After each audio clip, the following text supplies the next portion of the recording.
Good morning. आज हम पढ़ेंगे वॉल्वॉक्स का सेक्सुअल रिप्रोडक्शन। पिछले वीडियो में हमने वॉल्वॉक्स की संरचना और उसका एसेक्सुअल रिप्रोडक्शन अलैंगिक जनन के बारे में पढ़ा था। आज हम पढ़ेंगे सेक्सुअल रिप्रोडक्शन लैंगिक जनन। जैसा कि पिछली क्लास में अपन ने पढ़ा था कि एसेक्सुअल रिप्रोडक्शन तो हमेशा जो अच्छा मौसम होता है, ग्रोइंग सीज़न होता है, यानी बरसात का मौसम है, उसमें होता है, जब खूब अच्छी मात्रा में उनको न्यूट्रिएंट्स भी मिलते हैं, लाइट भी अच्छी मिलती है, टेम्परेचर भी उनके लिए फेवरेबल होता है, अनुकूल वातावरण होता है, तो अलैंगिक जनन होता है। लेकिन लैंगिक जनन हमेशा विपरीत मौसम जो होता है, यानी गर्मी जब आने वाली होती हैं, गर्मी के मौसम में ये सेक्सुअल रिप्रोडक्शन होता है। वॉल्वॉक्स में दोनों तरह के रिप्रोडक्शन एक साथ नहीं चलते हैं, या तो एसेक्सुअल रिप्रोडक्शन होगा या सेक्सुअल रिप्रोडक्शन होगा। तो सेक्सुअल रिप्रोडक्शन अनफेवरेबल कंडीशन में होगा और ये ऊगैमस प्रकार का होता है। ऊगैमस यानी विषम युग्मकी, यानी दो युग्मक जो हैं, फ्यूज़ जो करते हैं दोनों युग्मक, वो अलग अलग तरह के होते हैं, हीटेरोगेमस होते हैं, विषम युग्मक होते हैं। तो एक युग्मक तो फ्लैजिलेटेड होता है, मोटाइल होता है, जबकि दूसरा नॉन मोटाइल होता है। फ्लैजिलेटेड जो युग्मक है उसको एंथेरिडियम कहते हैं, एंथीरोजॉइड कहते हैं युग्मक को, और एग जो होता है वो फीमेल गैमीट होता है, वो नॉन मोटाइल होता है। तो मेल गैमीट यहाँ मोटाइल है, फीमेल गैमीट नॉन मोटाइल है। उनका फ्यूज़न जब होता है तो इस तरह के रिप्रोडक्शन को ऊगैमस प्रकार का रिप्रोडक्शन कहते हैं। तो ये एडवांस प्रकार का रिप्रोडक्शन है। सेक्सुअल रिप्रोडक्शन आइसोगेमस होता है, एनाइसोगेमस और ऊगैमस। तो आइसोगेमस सबसे प्रिमिटिव है, जिसमें समान प्रकार के फ्लैजेला, समान प्रकार के गैमीट्स होते हैं, वो मिलते हैं। तो ये हम रिप्रोडक्शन जो जनरल रिप्रोडक्शन है उसमें पढ़ चुके हैं, तो अभी हम दोबारा डिटेल में इसको नहीं ले जाएंगे। सेक्सुअल रिप्रोडक्शन वॉल्वॉक्स में ऊगैमस प्रकार का होता है। एक बार हम शॉर्ट में ये पढ़ लेते हैं कि आज हम क्या क्या टॉपिक्स कवर करेंगे। वॉल्वॉक्स का जो सेक्सुअल रिप्रोडक्शन है पूरा, उसमें क्या क्या टॉपिक आएंगे। जैसे ये कौन से मौसम में होता है, अनफेवरेबल कंडीशन में होता है, ऊगैमस प्रकार का होता है, और इसकी जो जातियां हैं, वॉल्वॉक्स की 20 प्रकार की जैसे जातियां हैं, तो कुछ जातियां होमोथैलिक होती हैं, यानी जिसमें एंथ्रीडिया उगोनिया दोनों एक ही थैलस में बनते हैं, जबकि कुछ जातियां हैं वो हिटरोथैलिक जातियां होती हैं, जिसमें एक जाति मेल होती है, एक जो थैलस है वो मेल थैलस है, उसमें सिर्फ एंथ्रीडिया बनेंगे, और एक थैलस है वो फीमेल थैलस है, उसमें सिर्फ ऊगोनिया बनेंगे। तो दोनों तरह की जातियां मिलती हैं। ऐसे थैलस भी मिलते हैं जिनमें कि एंथ्रीडिया उगोनिया एक ही थैलस में मिलते हैं, और ऐसी जातियां भी हैं जिसमें अलग अलग तरह के मेल थैलस और फीमेल थैलस अलग अलग होते हैं। फिर इनका डेवलपमेंट कैसे होता है, एंथ्रीडियम का डेवलपमेंट कैसे होता है, वही जैसे एसेक्सुअल कॉलोनी हमने पढ़ी थी पिछले क्लास में, प्लेकियल स्टेज होता है, फिर इन्वर्जन होता है कॉलोनी का, उसी तरीके से इसमें भी एंथ्रीडियम का डेवलपमेंट होता है। फिर डेवलपमेंट ऑफ ऊगोनियम, ऊगोनियम के अंदर एक सिंगल एग बनता है। फिर फर्टिलाइजेशन होता है, निषेचन। कई बार फर्टिलाइजेशन नहीं होता है, बिना फर्टिलाइजेशन के भी पार्थिनोस्पोर्स बन जाते हैं। डेवलपमेंट ऑफ जाइगोस्पोर, तो जाइगोस्पोर जो बनता है, जाइगोट बनता है निषेचन के बाद, उसमें फिर मोटी भित्ति वाला लाल रंग का होता है, और ये विश्राम अवस्था में रहता है। पूरी गर्मी ये विश्राम करता है, और अगली बारिश में ही फिर ये दोबारा से इसमें अंकुरण होता है और नई कॉलोनी बनती हैं। जर्मिनेशन ऑफ ऊस्पोर, निषिक्तांड का अंकुरण। वेसिकल फॉर्मेशन, तो जब जर्मिनेशन होता है तो एक वेसिकल बनती है, पुटिका बनती है, और फिर वापस वही प्लेकियल स्टेजेस, इन्वर्जन के थ्रू पूरी कॉलोनी नई बनती है। लाइफ साइकिल है जो इसकी हैप्लॉन्टिक प्रकार की है, यानी पूरा जो जीवन चक्र है, पूरा जो जीवन है वो हैप्लॉइड होते हैं, क्रोमोसोम की जो संख्या होती है वो हैप्लॉइड होती है, डिप्लॉइड नहीं होती, 2 सेट नहीं होते हैं। तो 2 सेट सिर्फ डिप्लॉइड स्टेज सिर्फ जाइगोट में ही होंगे, और बाकी जो सारा वॉल्वॉक्स का जो थैलस है वो हैप्लॉइड होता है, युग्मकोद्भिद होता है। तो ये है लैंगिक जनन का चित्र, जिसमें एक सीनोबियम ऐसा है जिसमें एंथीरिडियम ऊगोनियम दोनों इसमें लग रहे हैं।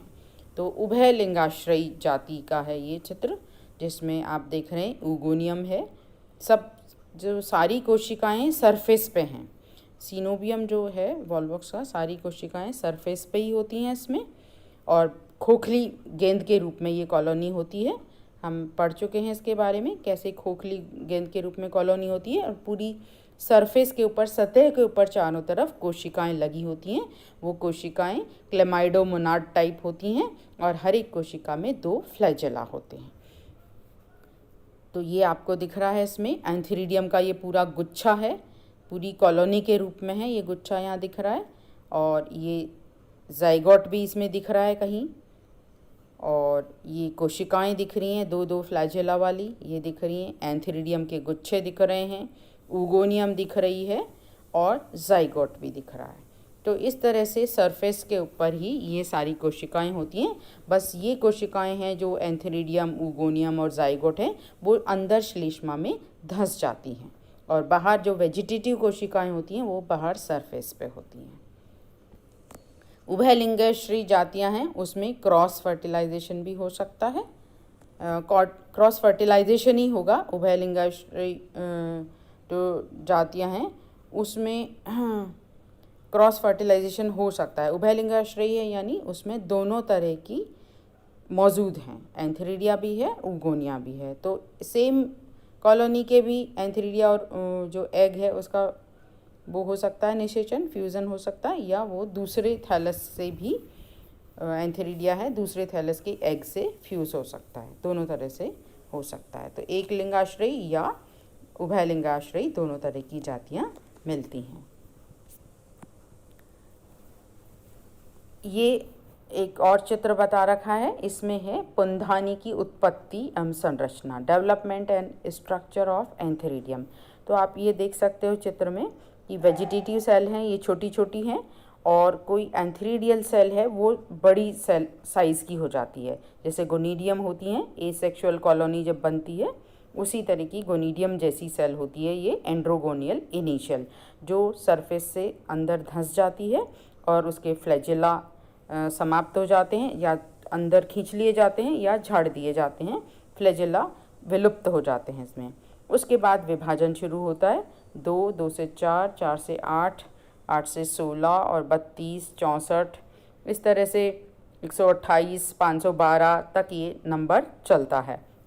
इतने अलग अलग जातियों में अलग अलग जो संख्या में विभाजन हो सकते हैं, और इतने फिर वही प्लेकिया स्टेज आती है, जिस तरह से एसेक्सुअल रिप्रोडक्शन होता है, एसेक्सुअल डॉटर कॉलोनी बनती है, उसी तरीके से वही सीक्वेंस से ये गुजरता है। प्लेकियल स्टेज आती है, फिर इन्वर्जन होता है, तो इन्वर्जन के बाद फिर फ्लैजेला का निर्माण हो जाता है इन कोशिकाओं में। ये इतनी सारी जो कोशिकाएं बनी, फ्लैजेला का निर्माण हो गया। ये पूरा गुच्छा एंथेरोजॉइड ये बाहर निकल जाता है इस छेद में से। ये जो छेद दिख रहा है कॉलोनी का, इस छेद में से पूरा एंथेरोजॉइड का गुच्छा निकल जाता है, और ये पूरा गुच्छे के रूप में ही तैरता रहता है। और जब ऊगोनियम पर पहुंचता है तब ये अलग अलग हो जाते हैं, और इंडिविजुअल जो परमाणु है एंथेरोजॉइड है वो स्विम करके ऊगोनियम में जाता है। ये ऊगोनियम का डेवलपमेंट दिखाया है। ऊगोनियम में एक जो सेल है वो आगे उसका विभाजन नहीं होता है, साइज़ में बड़ी होती है, फ्लैजेला उसके विलुप्त हो जाते हैं, और वही एग में कन्वर्ट हो जाती है, एग बना लेती है। यानी जिस तरह से एंड्रोगोनियल इनिशियल है उसमें तो बहुत सारे विभाजन होके बहुत सारे एंथीरोजॉइड बनते हैं, जबकि ऊगोनियम इनिशियल है उससे एक ही एग बनता है। तो इस तरह से ये एक एग बन गया। अब मैच्योर एग होने पर इसमें कुछ सिक्रीशंस निकलते हैं, जिससे आकर्षित होकर ये एंथेरोजॉइड यहाँ तक आते हैं और इनका ये अंदर एग को जो मेम्ब्रेन है इसको भेद के अंदर चला जाता है और इनके न्यूक्लियस का फ्यूज़न हो जाता है। इस तरह से जाइगोट बन जाता है। अब ये जाइगोट है, ये जाइगोट में मोटी भित्ति हो जाती है। ये जाइगोट में मोटी भित्ति होती है और लाल रंग हो जाता है। इसके अंदर जो पिगमेंट्स हैं, जो क्लोरोफिल्स, ज़ैंथोफिल्स, कैरोटीनॉइड्स वगैरह थे, उसमें सबसे ज़्यादा मात्रा में कैरोटीनॉइड्स हो जाते हैं, लाल ऑरेंज कलर के पिगमेंट हो जाते हैं। तो पूरा प्रोटोप्लाज्म जो है वो ऑरेंज कलर का हो जाता है। तो इस तरह से रेड कलर के ये ऊस्पोर बन जाता है। ऊगेमस रिप्रोडक्शन के बाद जो जाइगोट बनता है उसको ऊस्पोर कहते हैं।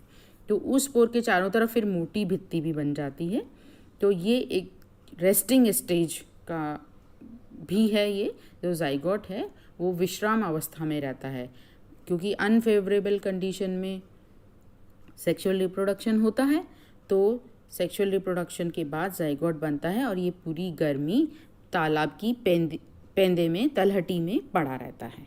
और अगला जब मौसम आता है तब उसमें अंकुरण होता है और नई कॉलोनी बनती है। तो इसलिए क्योंकि ये तलहटी में पड़ा रहता है और पेरिनेटिंग स्ट्रक्चर है, तो मोटी भित्ति होती है इसमें और बहुत सारा रिजर्व फूड मटेरियल होता है। ये निषेकांड का या ऊस्पोर का जर्मिनेशन है। तो जर्मिनेशन के समय जब मौसम अनुकूल आता है, बारिश का मौसम आ जाता है, तो ये मोटी भित्ति एकदम फूल के और फट जाती है। और फटने के बाद इसका जो सारा प्रोटोप्लाज्म है वो सारा एक वेसिकल के रूप में, एक पुटिका के रूप में बाहर आ जाता है। तो ये पुटिका जो है उसमें फिर फ्लैजेला बन जाते हैं। तो ये फ्लैजेला बन के ये एक जूस्पोर बन जाता है।